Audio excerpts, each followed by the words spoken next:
तारिक खलील साहब मेरे साथ हैं। ब्रिगेडियर साहब, मैं आपको वेलकम करता हूं अपने शो में। थैंक यू मीर साहब। ब्रिगेडियर साहब, आपको पता है ज़रबे अज़ब भी जिस तरह हुआ कामयाबी के साथ सभी ने सपोर्ट किया, एक दहशतगर्दी के खिलाफ एक नई वेव जिस तरह आई है, अज़म इस्तेहकाम की बात की गई है कि ऑपरेशन शुरू होगा। इसके ऊपर कुछ सियासी जमातें पॉलिटिकल पॉइंट्स स्कोरिंग कर रही है। एक पॉलिटिकल सपोर्ट के साथ ऑपरेशन होना चाहिए, क्या कहेंगे?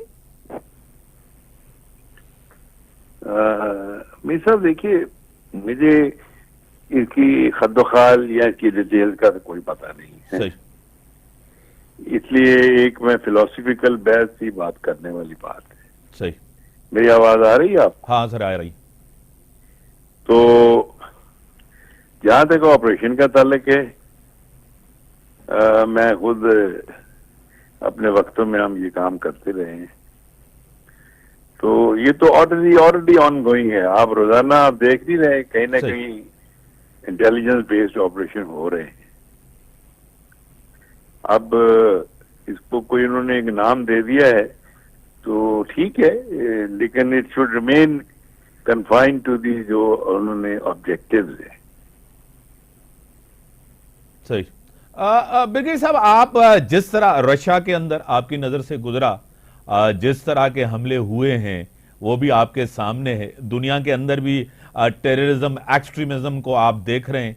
एक नई टर्म जिस तरह, हमको तो पता है, लोगों के सामने हो सकता है वो नहीं हो, ISIS-K का आना, जिस तरह उसके बाद उनका फैलना, ताकतवर होना, आप यहां के टेररिज्म को किस तरह देखते हैं? जोड़ते हैं उन कुव्वतों के साथ जो ये इंटरनेशनली चीजें कर रही हैं? देखिए जी, एक बात तो आप बिल्कुल कैटेगोरिकली याद रख लें, वो ये है कि पाकिस्तान के दुश्मन बहुत है। ठीक। सही। और वो ईस्ट में भी हैं और वेस्ट में भी हैं। चाहे उनके स्ट्रेटेजिक मफादात कोई भी हो, अलग-अलग हो या इकट्ठे हो, द फैक्ट रिमेन्स कि वो अपना हिस्सा डालते हैं। और अनफॉर्चुनेटली पिछले कुछ एक दहाई से इंटरनेशनल पॉलिटिक्स में टेररिज्म का असर रसूख बहुत हो गया है और टेररिज्म को एक फॉरेन पॉलिसी कंपोनेंट के तौर पे इस्तेमाल किया जाता है। सही। तो इसलिए जो ISIS है ये तो काफी पुरानी हो गई है तंजीम। इराक वार के बाद ये पैदा की गई थी 2014 में। इसका मकसद कुछ और था, लेकिन वो फिर फैलती गई। लेकिन हमारे खिलाफ तो सिर्फ ISIS नहीं है, बहुत सारे दूसरे स्प्लिंटर ग्रुप्स हैं, जिसमें TTP है, उनके तरह खुरासानी ग्रुप है और अंदर और ग्रुप्स हैं। ISS के भी बहुत सारे ग्रुप्स हैं। सही।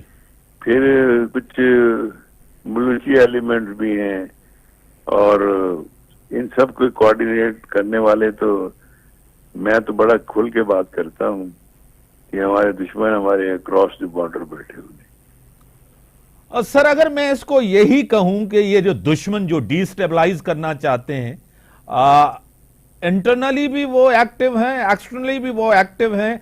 जिस तरह आज की खबर आपकी जहन से नजर से गुजरी होगी, हेडलाइन थी मेन कि जिस तरह साबका एम्बेसडर ने इसराइल के, उन्होंने कहा कि कारगिल में हमने सपोर्ट किया था इंडिया को, क्या कहेंगे? उसमें तो कोई शक ही नहीं है जी, ये तो कोई नई बात थोड़ी है। सही। ये तो बारहा ये चीजें वक्तन फौरी तौर पे नहीं तो बाद में निकलती रही हैं। तो इसराइल तो हमेशा से इंडिया को सपोर्ट दे रहा है।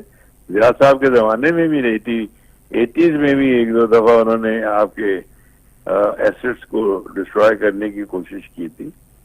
तो ये कोई नई बात नहीं है, लेकिन बात यह है कि अगर हमने इस कामयाबी हासिल करनी है तो हमें अवाम को साथ लेके चलना होगा।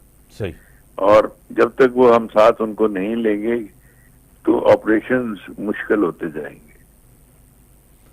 बड़ी मेहरबानी मोहतरम जनाब ब्रिगेडियर रिटायर्ड तारिक खलील साहब ने कि एक अवाम की सपोर्ट के साथ ऑपरेशन करना चाहिए। हमारे दुश्मन बहुत हैं अंदरूनी तौर भी दुश्मन हैं, बाहर के भी दुश्मन हैं, और सपोर्ट के साथ आना चाहिए।